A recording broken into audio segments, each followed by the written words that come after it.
Ei, pessoal, sejam bem-vindas à nossa live de hoje. Uma live super especial, porque temos aqui uma convidada que vocês conhecem e amam, que é a doutora Andressa, do @endocrinologia em dia. Conhecida, né, aí das meninas do programa de combate à SOP e do programa Ser Mãe. Fizemos já algumas lives aqui sobre assuntos variados aí do tratamento da SOP. Doutora Andressa saiu de licença maternidade, teve a sua bebê e hoje está voltando aqui para o Cantinho da Nutri para a gente fazer uma live, ó, mara, sobre medicamento da SOP. Me ajudem a receber essa endócrino linda do nosso coração, com muitos corações aqui na sala. Ai, a Bia! Ela não tá muito colaborativa, só. Ô, gente! Queria mostrar ela pra vocês, mas ela não tá colaborando muito. Peraí que eu já volto. Fica à vontade. Gente, é muito, não é? Bia tá aí com quase 3 meses, mais ou menos. E doutora Andressa sofreu um pouquinho aí no pós-parto, como todas nós, né, gente? Mãe de primeira viagem, não tem como, acaba sofrendo mesmo. Hoje a gente vai falar sobre os medicamentos que são conhecidos, né, no tratamento da síndrome do ovário policístico. E a doutora Andressa vai dar aí, com certeza, um show de conhecimento, né, André? Saudade. Muita! Você tá de aparelho? Não, tô não. Ah, parecia. Eu ia falar Não, pronto. não. Tô não. Acho que é porque, não sei se é porque a gente não tá com muito tempo de escovar os dentes, né? Os dentistas que não me escutem. Porque ou dá TT ou dorme, né? Oh, meu Deus, que dó. Calma, vai passar, tá bom? Fico feliz de ouvir isso, amiga. Eu fico muito feliz, né? Dali a pouco, ó, estão os dois sentadinhos no sofá, assistindo iPad, jogando videogame, e assim a gente toca. Tomara, porque ainda tá puxado, né? Ainda tá puxado. Mas a gente sobrevive. Dre, muito obrigada aí, viu, por disponibilizar um tempo nessa agenda louca Imagina. de maternidade para vir aqui esclarecer as nossas principais dúvidas, né? Perfeito. Vamos lá. Vamos lá, então, gente. Vamos começar pelo principal, né, Dê? Toda mulher com síndrome do ovário policístico precisa usar medicamento? Não precisa. É assim, vamos lá. A gente tem graus de ovário policístico, né? A gente tem, na verdade, tipos, né? Então, A, B, C, vocês que seguem a Carol, tá muito bem explicadinho isso. E dentro dos subtipos, a gente tem gradação de sintomas, tá?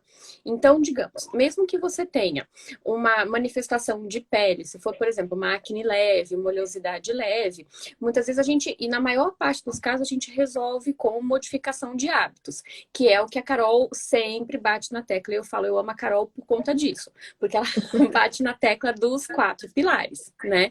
Agora, vão existir casos que são casos mais graves, como, por exemplo, hirsutismo, com excesso de pelos importante, ou com uma acne muito importante, que aí possivelmente vai ser necessário usar medicação.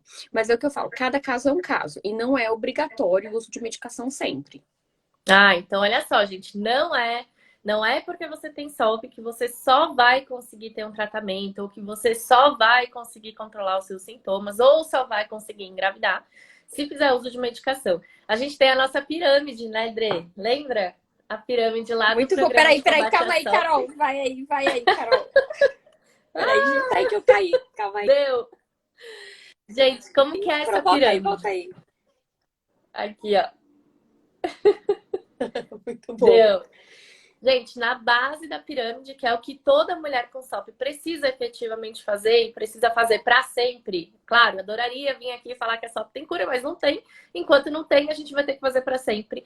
É a base do tratamento, que é constituída dos 4 pilares: a alimentação, atividade física, controle do estresse e da ansiedade, melhora do sono. E aí, Dre, eu tenho falado também de mais 2 coisas que eu acho importantes. Talvez não sejam pilares, mas que estão ali numa coluna de sustentação disso, que é a baixa exposição aos metais pesados e agrotóxicos, né? E tenho falado bastante disso, da interferência desses disruptores endócrinos e como a gente deve, né, no dia a dia, minimizar o impacto disso na nossa saúde e na nossa rotina. No andar do meio, a gente tem chás, suplementos e fitoterápicos que acabam potencializando o resultado da base. Então, qual é o primeiro passo para quem quer tratar SOP, né? Qual que é a primeira coisa a fazer para começar um tratamento? A base, os 4 Perfeito. pilares e essas 2 coluninhas aí que eu acabei incluindo na minha didática. Quando isso já está estabelecido, você já está tendo resultado, você pode potencializar isso com chás, suplementos e fitoterápicos voltados para aquele seu objetivo principal ou para aquele sintoma que você quer mais controlar. Quando nada disso foi suficiente para você chegar no seu objetivo ou no seu resultado ou para controlar o seu sintoma, acaba aparecendo o medicamento na jogada. E por que a gente fala muito disso? Eu falo a gente porque, né, eu coloco a Andressa aqui no meio porque ela concorda, né, e também fala sobre isso. O medicamento, gente, ele não substitui nem a base do tratamento, nem esse andar do meio com os suplementos e os fitoterápicos. Ele acaba entrando no seu tratamento justamente para potencializar tudo aquilo. Se você começa pelo medicamento, muito provavelmente você não vai ter o resultado que você espera e não vai ser algo que você vai poder sustentar a longo prazo. Para esse medicamento ter efeito e você chegar no seu objetivo, o restante também precisa estar acontecendo. Quer Perfeito. incluir alguma coisa aí, Dre? Não, só quero falar que, e aí a escolha da medicação, ela também vai depender muito de uma conversa do médico com o paciente. Por que que eu falo isso? E isso eu defendo muito essa questão. Eu acho que o que puxa primeiro na SOP é a questão do uso do anticoncepcional, né, Carol? E aí Uhum. o que eu falo assim, vão ter pacientes que, apesar de ter o médico analisar e apesar de ter indicação, elas não vão querer usar anticoncepcional e é todo o seu direito não querer usar anticoncepcional. Isso é uma coisa que é defendida pela própria Organização Mundial de Saúde. A escolha do método anticoncepcional é de direito da mulher. Então, não é porque o médico fala que é a única escolha o uso do anticoncepcional, gente, isso não é verdade. Então, assim, a escolha do método anticoncepcional e do próprio método de tratamento da SOP, ela tem que ser conversada com muito carinho e tem que ser pesada entre o profissional e a paciente. Então, assim, se você ouviu de algum médico ou de algum outro profissional que o único jeito de você tratar sua SOP é usar anticoncepcional, saia correndo, porque não é verdade, né? O que muitas vezes é assim, o que a gente sempre fala é que vão existir casos que vão necessitar do anticoncepcional. E aí, se explicando para o paciente os riscos e, obviamente, os benefícios, a gente pesa e aí a gente define o tratamento. Mesma coisa para a própria metformina, mesma coisa para a espironolactona, mesma coisa para os indutores de ovulação, e aí a gente tem um monte de coisa para conversar hoje, né, Carol? Sim. E, gente, olha só esclarecendo, muita gente acha que eu sou contra o uso do anticoncepcional, né? As É, pessoas vêm conversar comigo já falando assim, Carol, mas eu não quero parar de tomar o anticoncepcional, tudo bem? E, tudo gente, bem, eu né? não sou contra, tá bom? Eu não sou contra. O que eu sou contra e que eu levanto muita bandeira é pelo uso do anticoncepcional sem a paciente saber qual é o verdadeiro efeito desse medicamento no dia a dia dela. Achando que por usar o anticoncepcional ela vai ser curada da SOP, achando que se ela usar o anticoncepcional por 10, 15 anos, quando ela parar, vai estar tudo bem, ela não vai ter sintoma. E é isso que eu trago muito aqui no Instagram e nas redes sociais como conhecimento. Se você escolheu o anticoncepcional para método contraceptivo, que é a finalidade do medicamento, cara, não sou eu a falar absolutamente nada, até porque eu usei anticoncepcional por muito tempo. Agora, quem usa achando que está tratando a SOP ou achando que está curando a SOP, precisa de um alerta e precisa saber, né, qual que é o verdadeiro papel desse medicamento aí no nosso dia a dia. Mas hoje a gente vai falar menos do anticoncepcional, Dre. Quero que você explique para essas meninas lindas que estão aqui com a gente para que serve a metformina e o glifage. Qual que é a diferença de metformina e glifage e qual que é a função desse medicamento? Bom, metformina é o nome da medicação. Glifage é o nome fantasia para metformina. É a mesma coisa que, por exemplo, paracetamol e Tilenol. Tá? A Uhum. grande questão quando a gente fala de glifage é saber se é glifage normal ou é glifage XR. Explico. A metformina, ela pode ter um comprimido normal, então você toma ela vai ter 8 horas de ação. Geralmente é um comprimido após as refeições, café, almoço e janta. Ela tem uma média de 8 horas de duração. E existe o glifage XR ou metformina XR, que ele é um comprimido que ele é revestido com uma película especial que faz com que a liberação dele seja lenta ao longo das 24 horas.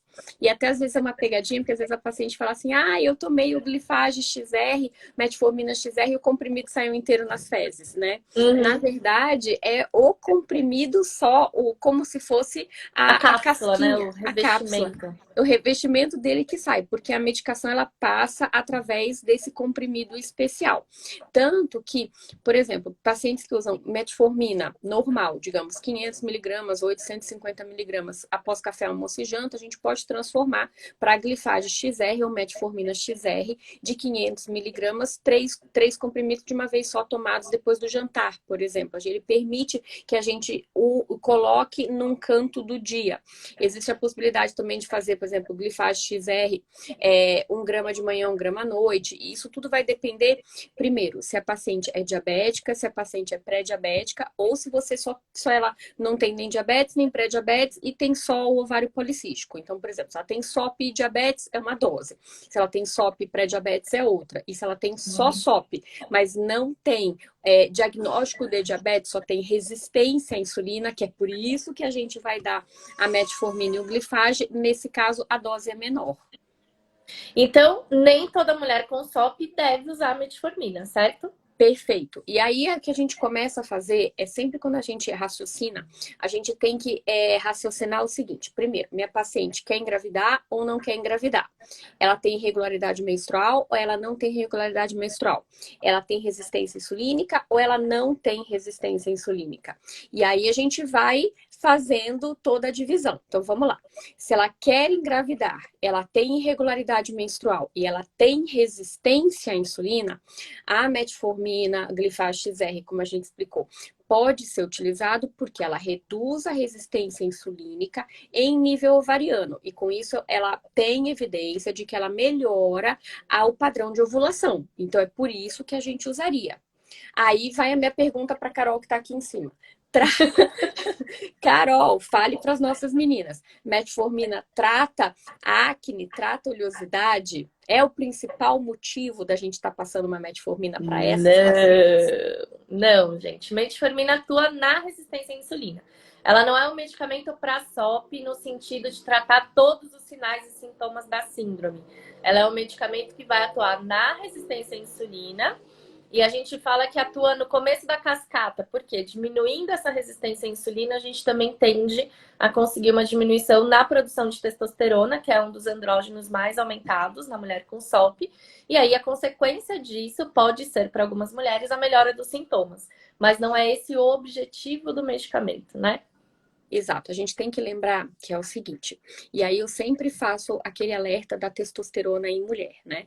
Então, assim, hoje em dia, quando a gente fala de uso de testosterona em mulheres, a gente tem que lembrar que os kits que a gente usa em laboratório, eles não servem para dosar testosterona em mulheres. Eles são baseados nas dosagens de testosterona em homens, que são bem mais altas que as nossas. Então, os kits foram adaptados para dosar testosterona na gente. Então, tem muito esse papo de, mas a mulher tá com a testosterona baixa, eu vou dar testosterona. Olha como isso eu sempre chamo a atenção disso. Nós que nos preocupamos com ovário policístico, uma das nossas maiores preocupações é a elevação da testosterona causando os sintomas de pele. Então, você imagina que, às vezes, vem uma paciente com um exame com uma testosterona muito baixa, e aí o que acontece?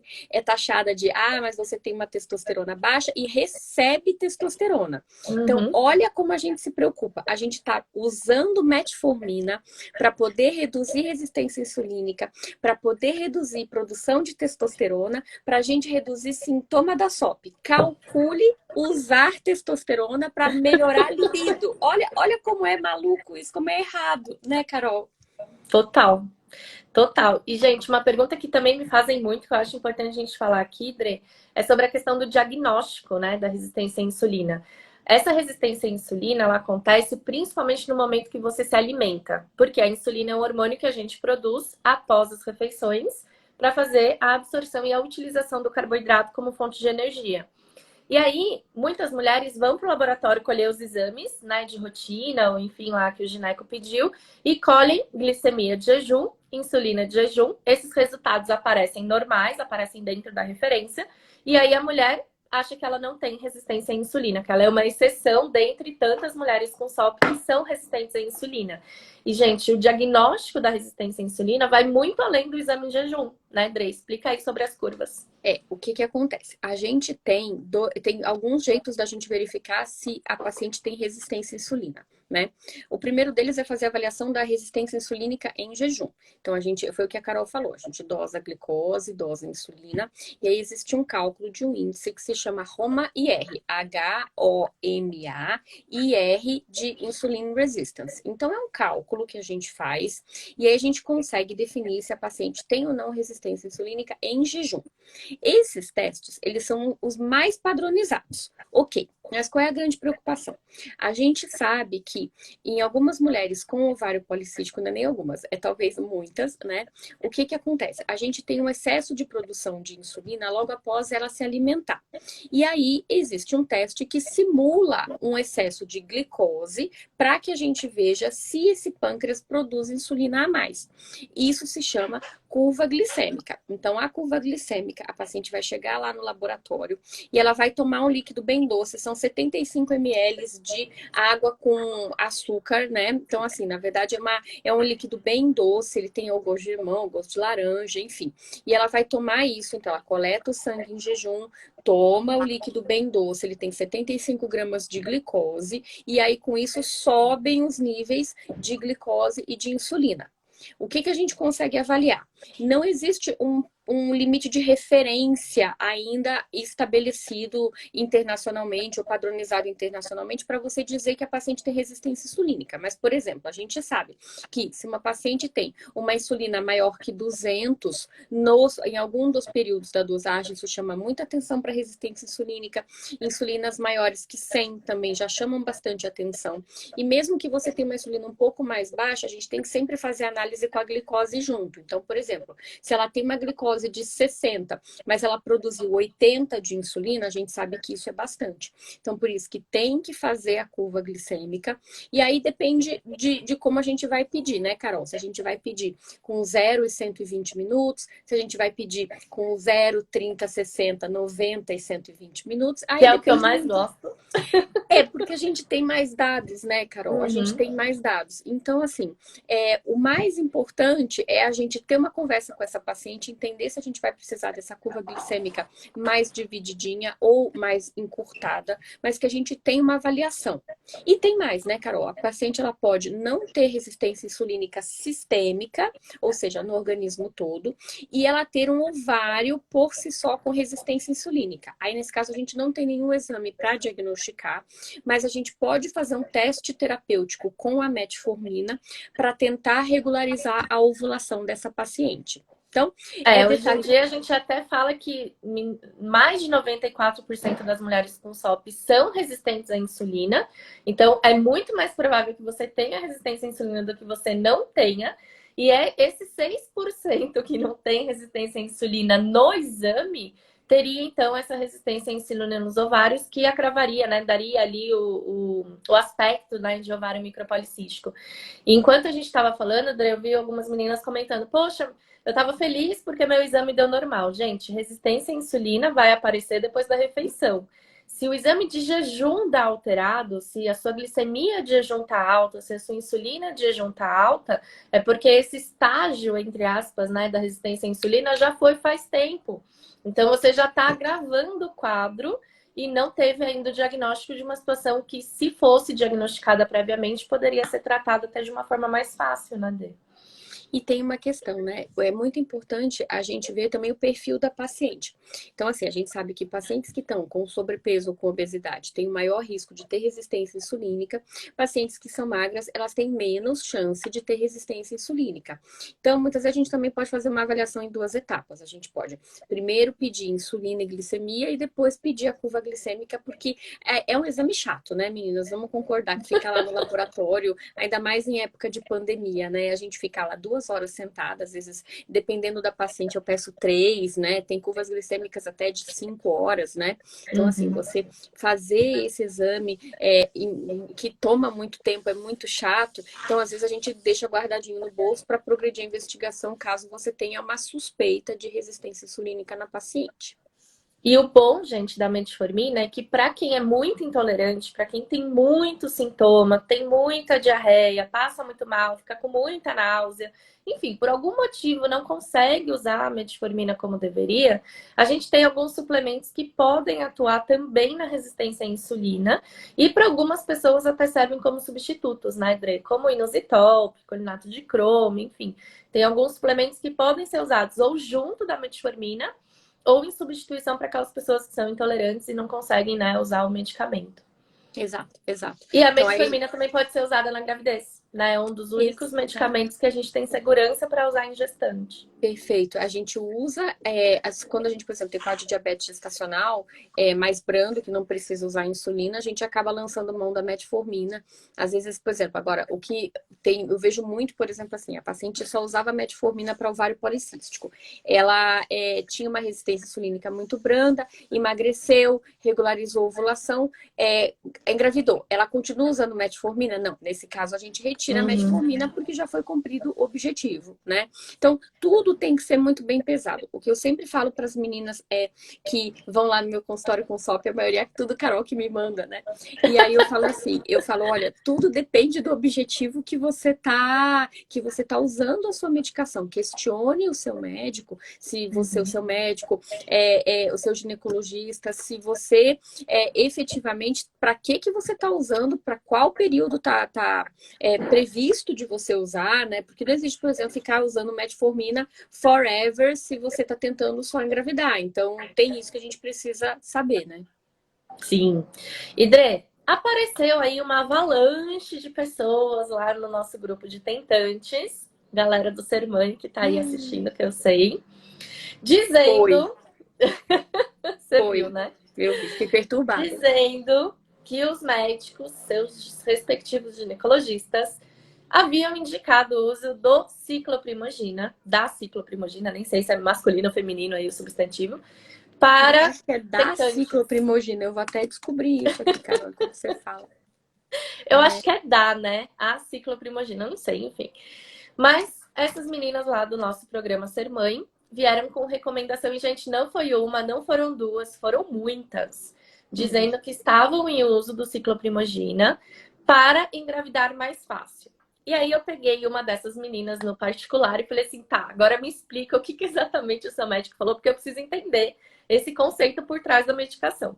E aí ela me falou que o médico explicou para ela que a cicloprimogina não atuava como anticoncepcional, mas que ela regularizava o ciclo menstrual. E aí, com o ciclo regular, ela ovularia sempre na metade da cartela do medicamento, que seria o 14º, 15º dia, e que tendo relação, olha lá a Sônia levantando a mão, e que tendo relação nesse período, a gente aumenta muito a chance de engravidar, porque a gente regulariza o ciclo, e aí a pessoa sabe que está ovulando, tem relação, engravida. Explica, pelo amor de Deus, Bre. Vamos lá. Não, e aí, sabe que foi assim, eu vou contar a história completa para as meninas, né? E aí a Carol me mandou essa pergunta e eu aqui de licença maternidade, né?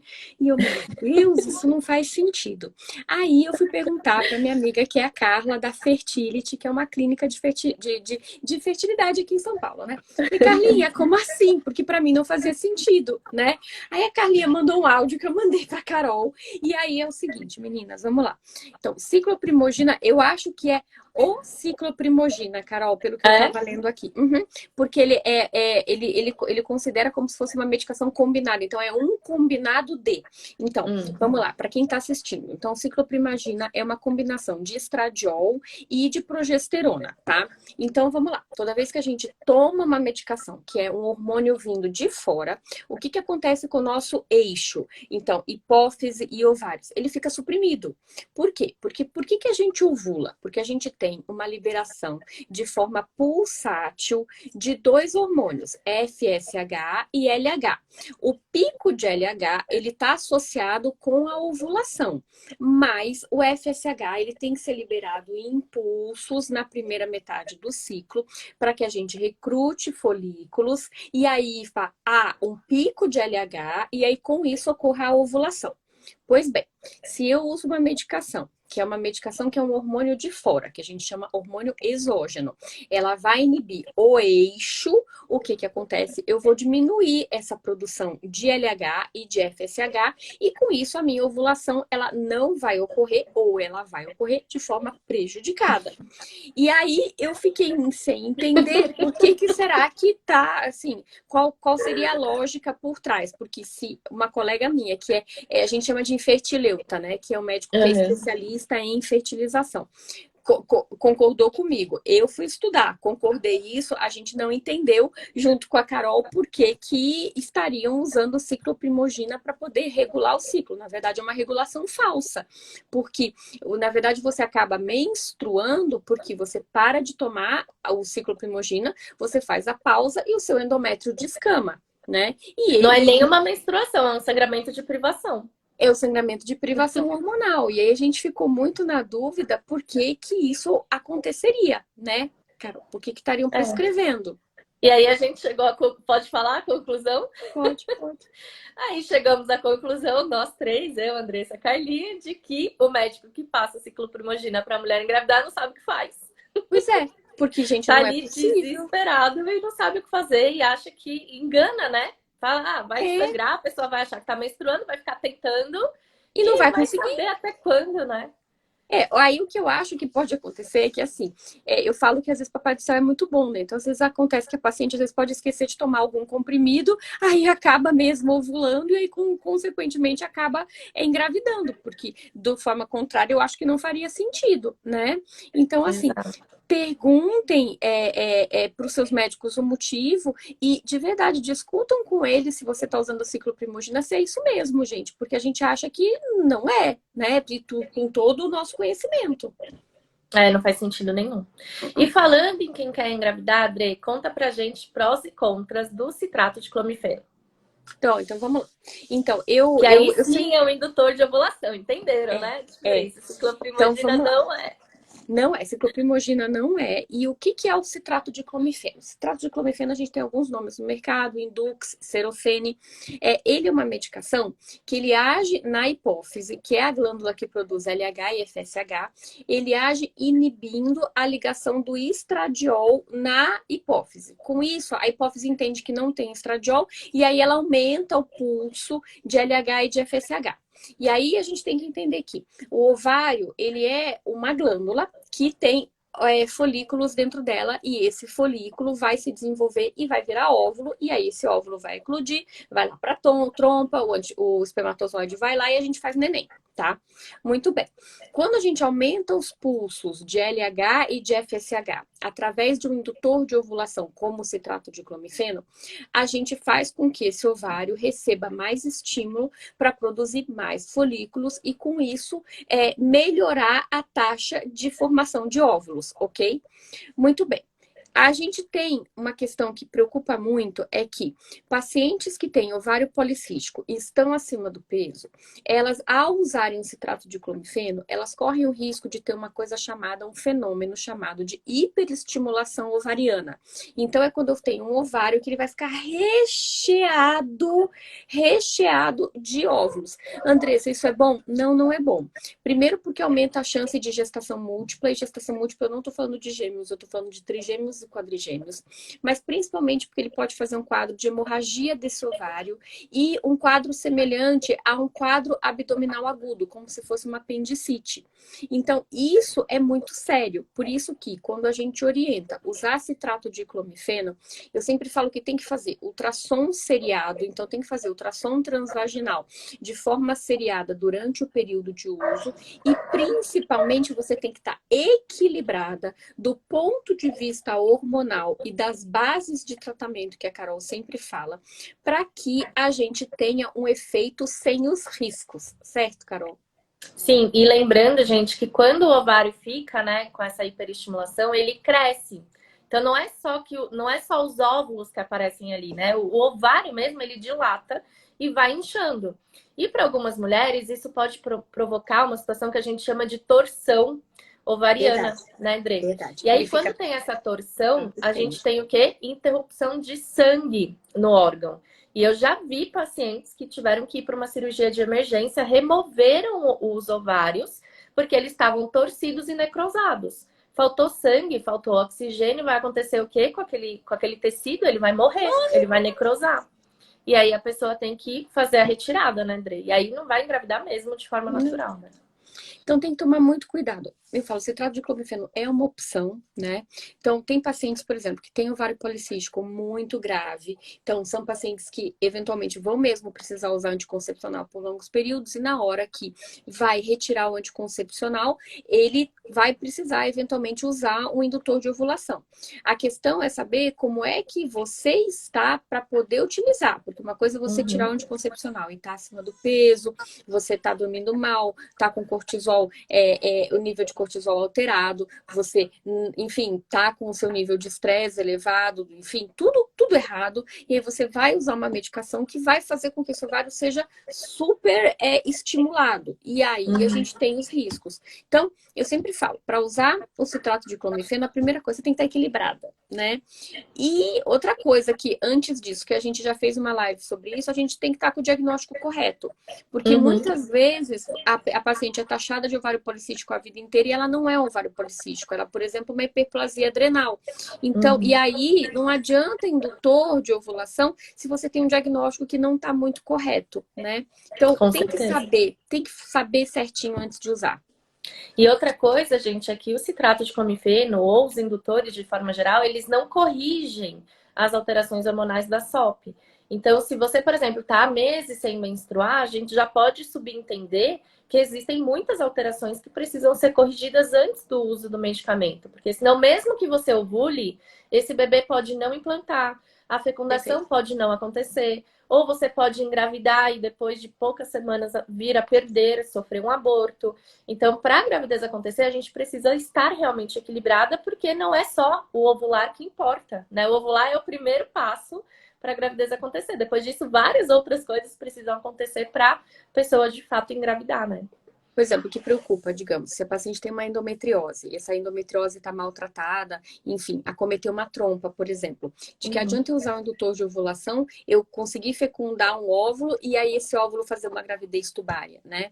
Ou então eu ter um endométrio, eu ter, por exemplo, ter tido por algum motivo alguma curetagem nesse útero, ter um endométrio que é mais atrofiado, você vai, fecunda direitinho, chega na hora do óvulo fecundadinho, bonitinho, ele fazer a nidação, não conseguir nidar e com isso você ter ou nidar mal, fazer hematoma de implantação. Então, assim, tem toda uma questão para uma gestação ser bem sucedida. E principalmente o fato de você estar equilibrada. Uma outra coisa que eu estava hoje eu passei o dia conversando com a Carol sobre isso, diabetes gestacional, né?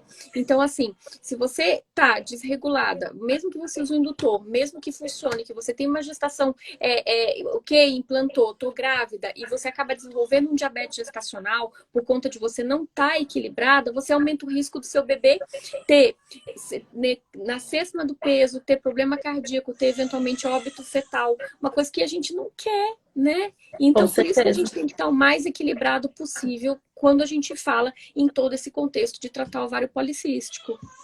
E falando de contexto, né, de estimulação, de, enfim, indutores de ovulação, André, letrozol, que tem sido tão falado, né, hoje em dia, e as injeções de gonadotrofinas. Bom, Como que é isso para a mulher que tem SOP? Então, o letrozol, ele é como se fosse um inibidor da conversão, da formação do estrógeno. Porque a gente sabe que o estrógeno, ele, ao agir na hipófise, ele diminui esse pulso, porque é o que a gente chama de feedback negativo. Então, todo o nosso sistema endócrino, ele funciona da seguinte forma. A hipófise libera LH-FSH para o ovário libera progesterona e estrógeno, isso vai para a hipófise e sinaliza para parar de fazer os pulsos de LH-FSH. Pois bem, o letrozol, o que ele é? Ele é um inibidor dessa conversão periférica do estrógeno, certo? Então, ele é um inibidor de aromatase. O que isso acontece? A partir do momento que eu tenho uma redução do estrógeno, eu tenho uma hipófise que recebe menos informação de feedback negativo e, com isso, ela pulsa mais. E aí, eu estimulo o meu ovário. A grande questão é que, quando a gente faz os estudos comparativos, o letrozol, ele é, na mulher com ovário policístico, um pouco menos eficaz do que o citrato de clomifeno. E aí, muitas vezes, ele é utilizado utilizado em combinação com outros indutores para potencializar essa ovulação. Eu confesso que quando eu vejo que a paciente já fez um ciclo de citrato de clomifeno, ela precisa utilizar uma outra medicação, eu já mando para o infertileuta, porque a gente tem que ver, primeiro, antes de tudo, qualidade desses óvulos que estão sendo ovulados, né? E principalmente acompanhar durante a fase de recrutamento, que é a primeira fase do ciclo, a fase folicular, se esse óvulo está sendo recrutado de forma correta, se vai gerar um óvulo maduro, né? Se esse folículo vai gerar um óvulo maduro, né? Com certeza. E Dre, finalmente, não falei da gonadotrofina. Exato. Gonadotrofinas. Então, vamos lá. Então, muitas vezes o que a gente pode usar também são as gonadotrofinas, principalmente o FSH recombinante. Nome difícil para uma coisa simples. Então, lembrando que... Pois é. Então, assim, se a nossa hipófise fabrica FSH e ele vai no ovário e ele começa a recrutar os folículos para que gere um folículo dominante para aquele ovúlio, o FSH recombinante nada mais é do que um FSH sintético que simula a ação. É igualzinho o FSH que a hipófise fabrica e ele vai lá no ovário e ele vai simular com que esse ovário esteja recebendo como se fosse o FSH da hipófise e com isso vai crescer folículo. O uso do FSH recombinante, ele é muito feito no ambiente da preparação para o congelamento de óvulos e para a fertilização in vitro. E ele tem que ser utilizado muito acompanhado de um especialista. Por quê? Porque pode também ter o problema da hiperestimulação ovariana. De todos, ele é o que mais tem risco, né, de hiperestimulação ovariana. É porque depende da dose, sabe, Carol? Isso é assim, a dose é calculada pelo peso e ela tem que ser aplicada quase todo dia no mesmo horário. Tem todo um passo a passo que tem que ser feito. E tem que ser feito o acompanhamento ultrassonográfico dessa paciente, inclusive para ajuste de dose. Sim. A gente vai falar sobre a espironolactona, que a Mari acabou de perguntar aqui, mas antes, gente, só esclarecendo uma pergunta que veio no chat, e a Ana Vitória acho que respondeu, mas ela respondeu parcialmente. Referência para glicemia de jejum é até 99. Referência para insulina varia de laboratório para laboratório. A gente vê aí laboratórios que têm uma referência de até 23, 25, né, Dre? Para pessoas que têm o IMC. É de acordo com o IMC, então pessoas com sobrepeso e obesidade, teoricamente, poderiam ter, né, uma insulina maior. Mas eu, clinicamente falando, gosto da insulina abaixo de 6. Então, às vezes a paciente abaixo de 2,8, né, Carol? Isso. Porque às vezes a paciente tá com uma insulina dentro da referência e acha que tá ótimo, né? Exato. E na verdade a gente começa a pensar que talvez estar dentro da referência é muito diferente de estar ideal. Então, exato, o ideal é uma insulina abaixo de 6 para um índice Home-R aí de 2,3, né? 2,8. 8, certo? Então, só corrigindo aí a resposta da Ana, porque ela falou da glicemia, mas ficou confuso se era da glicose ou da insulina. E aproveitando, André, que a gente está falando das tentantes, qual é o medicamento que a gente não pode usar quando está tentando engravidar e quer controlar a queda de cabelo, a acne, os pelos? Espironolactona, Aldactone, pelo amor de Deus, não usem. Recebi uma mensagem hoje, eu ia te mandar o print e esqueci. Paciente com síndrome do ovário policístico usando metformina para o tratamento da resistência à insulina, com sobrepeso e obesidade, tentando engravidar usando clomid, então induzindo ovulação com aldactone. Ai, Jesus, e aí a gente infarta, né, Carol? Aí a gente tem que ficar, eu chego a ter taquicardia nesses casos, né? Então vamos falar. Te mandar o print depois. Então, olha só, pessoal, a espironolactona é um diurético que a gente descobriu, não eu e a Carol, mas assim, se descobriu que ele age no receptor do andrógeno, ou seja, da testosterona ou do andrógeno, nas regiões em que a gente tem esses receptores. Então, por exemplo, cabelo, folículo de cabelo, tem receptor de andrógeno lá, receptor de hormônio masculino. O que a espironolactona faz? Lá vou eu pegar as minhas coisinhas para fazer. Adoro. Né? Eu tô caçando a primeira coisa que eu vejo pela frente. Então, vamos lá. Tomei espironolactona, certo? Então, essa aqui é a espironolactona. E aqui eu tenho o receptor, tá? E aí, digamos que eu pegue uma o hormônio masculino. Aí o hormônio masculino ele vai lá no receptor, ele se liga igual uma chave fechadura e ele faz o efeito, que no caso do cabelo é queda, certo? Muito bem. E no caso da pele, oleosidade ou formação de acne. O que a espironolactona ela faz? Ela vai lá no receptor de hormônio masculino, se liga no receptor e impede a ligação do hormônio masculino nesse receptor. Muito bem. Ela trata os sintomas da SOP? Trata os sintomas da SOP. A gente sabe que o uso da espironolactona, ele tem que ser acompanhado, porque ela é um diurético, então é importante ter dosagem de sódio, de potássio, de magnésio, de cálcio desse paciente. E é uma medicação que só trata os sintomas da SOP. Resolve resistência insulínica? Não. Resolve ovulação? Não. Ela só resolve os sintomas da SOP porque ela bloqueia a ação do hormônio masculino nos receptores. Muito bem. E também não impede do hormônio estar em excesso. Ele só não Exato. está se ligando e tendo efeito. Exatamente. E aí, vamos lá. Eu engravido de um fetinho masculino, certo? E eu estou usando espironolactona. A espironolactona passa através da placenta. E o meu fetinho é masculino. Aí o que acontece? Nele, que precisa do hormônio masculino para desenvolver as características de menininho nele, vai ter uma espironolactona agindo no neném. E aí o que acontece? Não é formada de forma adequada a genitália desse paciente, desse nenenzinho. E aí, geralmente, o que pode acontecer é, por exemplo, a formação de genitálias ambíguas, né? Você ter a formação incompleta da genitália do bebê masculino quando a mãe está usando espironolactona. Por isso que não se usa, se você está usando espironolactona, não está usando nenhum método anticoncepcional, ou se você é tentante e está usando espironolactona, não pare agora para ontem, porque pode causar o que a gente chama de feminização de fetinhos masculinos. E eu vejo constantemente ginecologistas que falam para paciente: é só um diurético, quando você descobrir que está grávida, você para. Só que, gente, mulher com SOP, quando engravida, às vezes não sabe que está grávida, né? Primeiro que não é Demora. tão simples assim de você descobrir que está grávida, a menos que você fique fazendo um teste ali toda semana. Quando esse teste positiva, muitas vezes você já está grávida de 5, 6, 7 semanas de gravidez. Uma boa parte da formação do embrião já aconteceu, a diferenciação dos tecidos já aconteceu. E na mulher com síndrome do ovário policístico, que tem essa questão do ciclo menstrual ser muito irregular, às vezes ter amenorreia, ficar meses sem menstruar, eu vejo diariamente, gente, não é exagero, diariamente pessoas que descobrem que estão grávidas com 6 meses, com 7 meses de gravidez. E aí o que acontece? Tudo que poderia acontecer de ruim na formação desse bebê pelo uso do medicamento já aconteceu. E aí parar a medicação quando descobre que está grávida pode ser tarde demais, né? Pois é, e por isso que a gente faz essa toda vez a gente bate na tecla. Espironolactona é uma medicação que só pode ser usada se você está usando o método contraceptivo, eu falo assim, efetivo. Tem muita paciente que fala assim, Seguro. ai, seguro. Tem muita gente que fala assim, Dre, mas eu faço tabelinha e uso espironolactona. Eu falo, não, porque tabelinha a gente sabe que é muito falho, né? Então tem que ser um método contraceptivo extremamente seguro. Então, por exemplo, você pode, eu quero colocar um DIU de cobre. Eu quero colocar eventualmente, sei lá, um diumirena.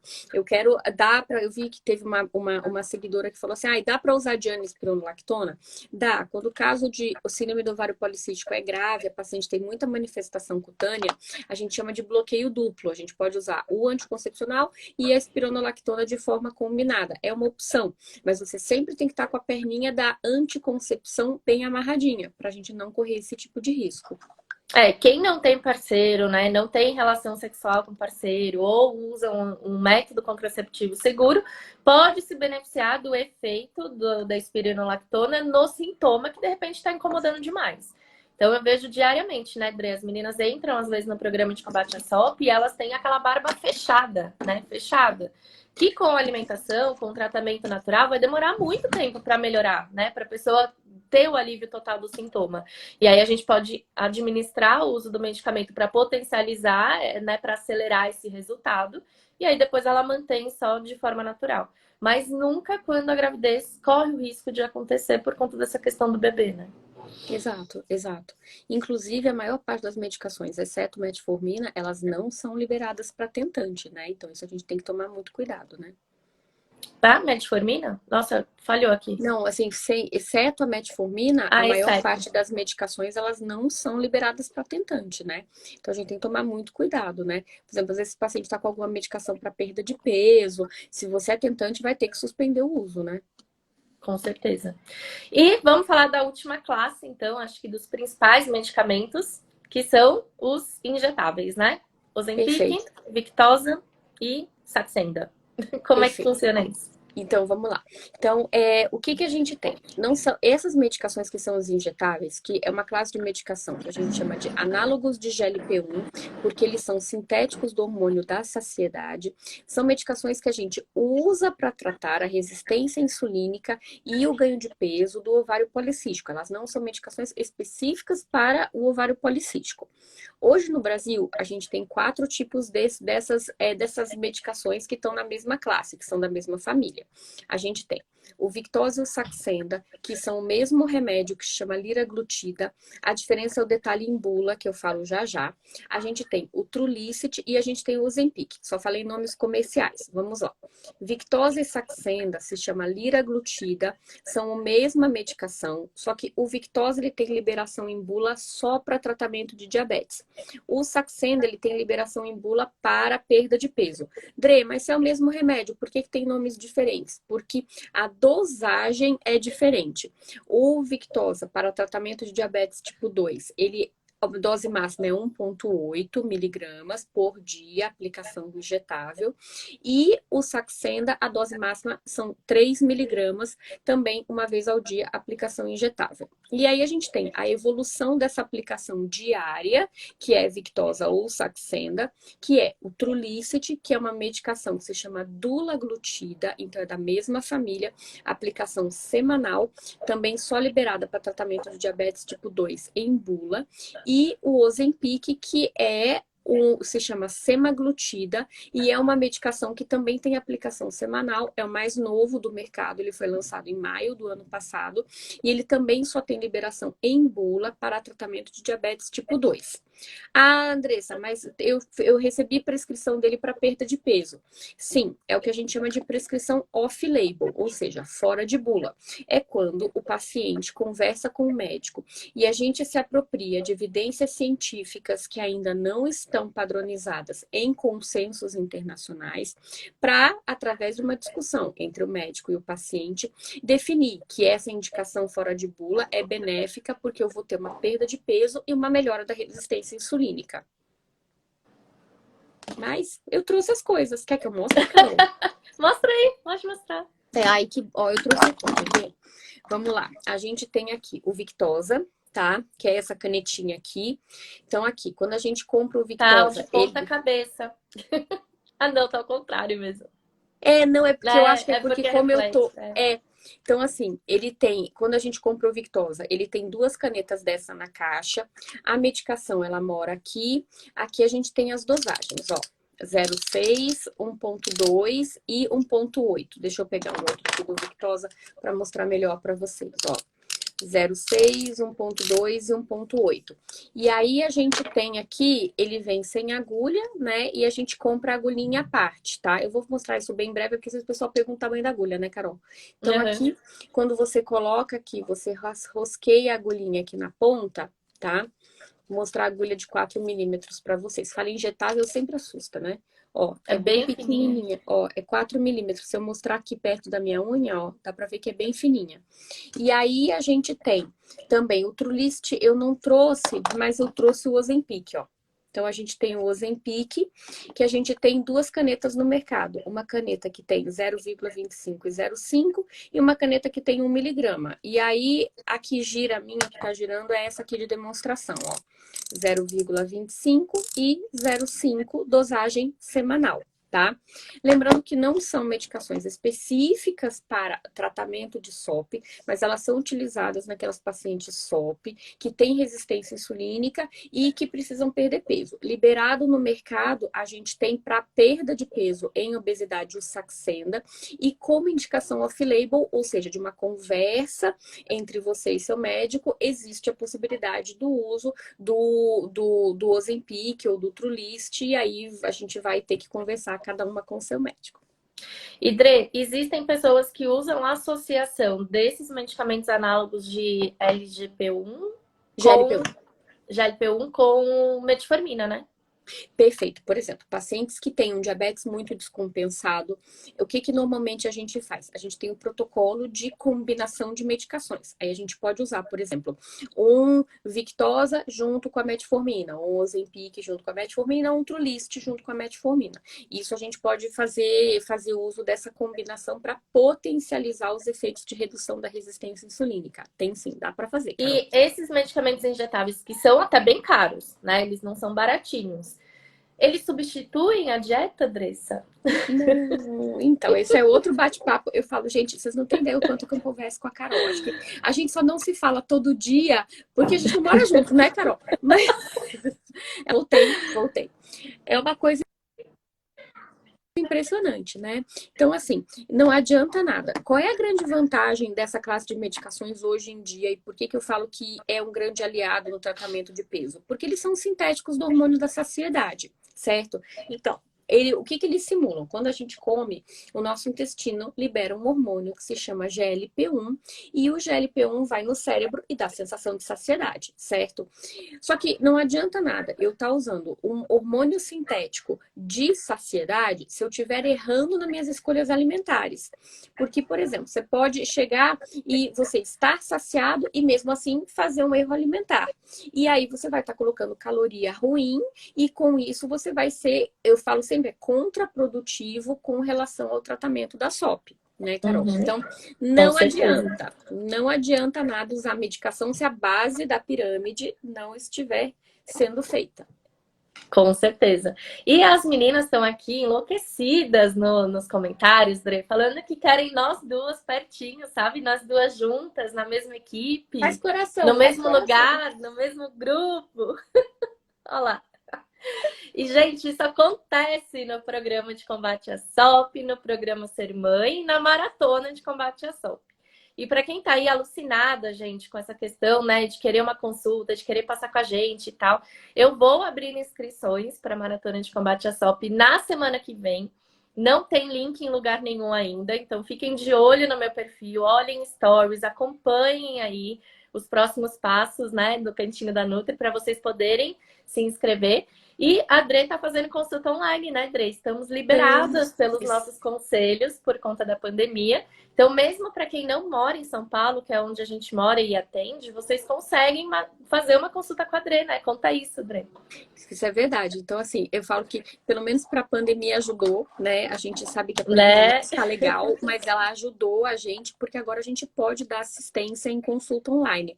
Até eu atendi esses dias uma paciente da Carol de Portugal, que ela passou com a Carol, fez programa de combate à SOP, estava toda reguladinha, mas ela estava em dúvida com relação ao perfil hormonal dela, e a gente fez consulta online. Então dá pra gente fazer. Tanto a Carol quanto eu, a gente está fazendo consulta online. E tem funcionado super bem, né, Carol? Muito.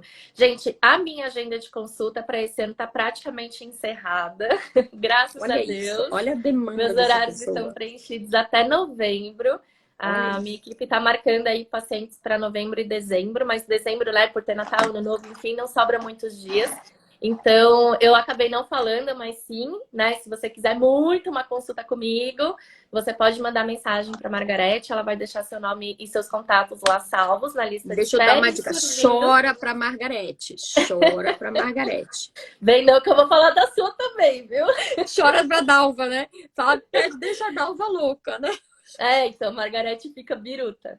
Mas deixa lá seu nomezinho, seu contato, que surgindo uma vaga, ela entra em contato. Mas, gente, por que esperar, né? Olha só, a maratona de combate à SOP são 3 meses que você tem eu, a Andressa e o Luiz, que é o nosso personal, dentro do grupo no Telegram, por 3 meses, todos os dias. Você pode tirar todas as suas dúvidas, você pode compartilhar das suas dificuldades com outras pessoas que estão sofrendo o mesmo que você.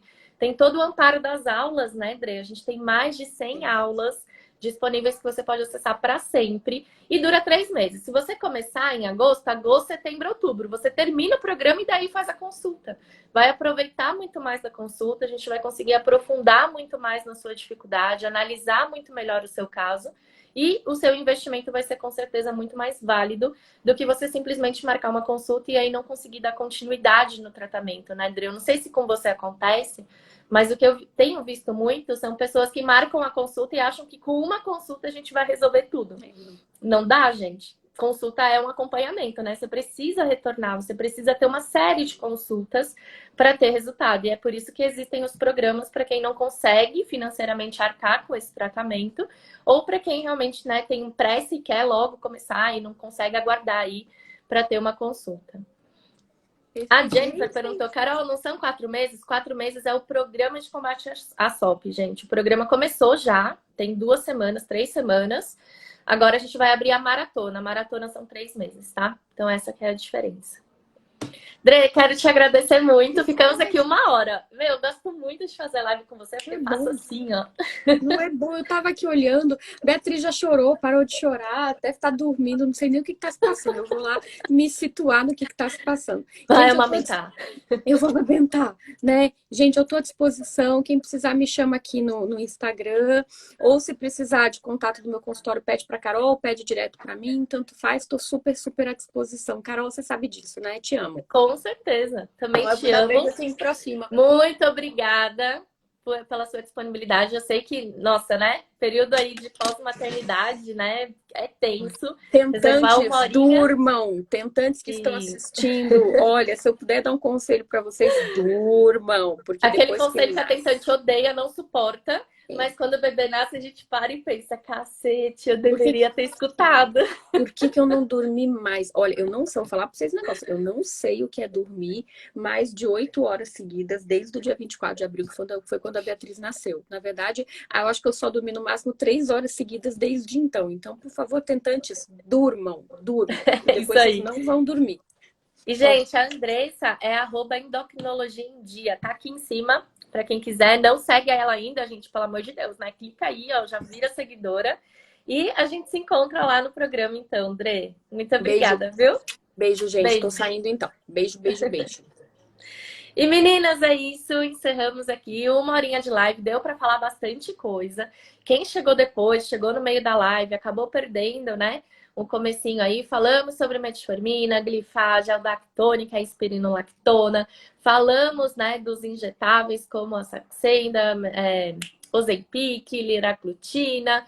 A gente também falou sobre os indutores de ovulação, letrozol. Quem perdeu, eu vou deixar a live salva, então vai lá, assiste desde o começo e fica ligadinha aí, porque na semana que vem a gente abre as inscrições da Maratona de Combate à SOP. Terminando aqui a live, eu já vou deixar o link do grupo para quem quiser ir para o grupo de oferta e aguardar lá as próximas informações. E para quem está a fim de se inscrever na 100ª turma dos 30 dias contra a SOP. Isso mesmo, gente. Turma 100, começando na segunda-feira agora. A gente tem pouquíssimas vagas para esse grupo. Vai ser um grupo super especial, porque afinal de contas, né, não é todo dia que temos 100 turmas do programa e mais de 12 mil participantes. Então, você que quer fazer parte dos 30 dias contra a SOP, o link está na descrição da minha biografia aqui no Instagram. Para quem está assistindo no YouTube ou no Facebook, eu vou deixar o link aqui embaixo. Clicou nesse link, vai abrir uma tela cheia de botões. E aí você seleciona o botão 30 dias contra a SOP para você se inscrever. A Andressa não faz parte do desafio. No desafio somos apenas eu e o Luiz, que é o nosso personal. Mas dá para aprender muita coisa no desafio. Tem aulas da Andressa que ficam disponíveis para vocês. Além de muitos outros conteúdos, e-books, materiais, ferramentas, enfim. Que vocês aí vão poder acessar vitalício. Então, é um acesso para sempre. Vocês não perdem mesmo depois que o grupo acaba. E é isso, gente. Quero agradecer a presença de todo mundo. Espero que vocês tenham gostado da live. Deu para aprender muita coisa. Se você conhece alguém que tem SOP, que precisa dessas informações, clica no aviãozinho aqui embaixo, manda esse vídeo para as mulheres que você conhece, que estão aí sofrendo com a síndrome do ovário policístico, usando medicamento, né, sem recomendação profissional, sem acompanhamento de um bom profissional. Me ajuda a chegar também nessas pessoas. E a gente se vê na próxima terça-feira, aqui no @nutricionista_Carol Faria, para falarmos também da síndrome do ovário policístico, tá bom? Um beijo, fiquem com Deus e até a nossa próxima live.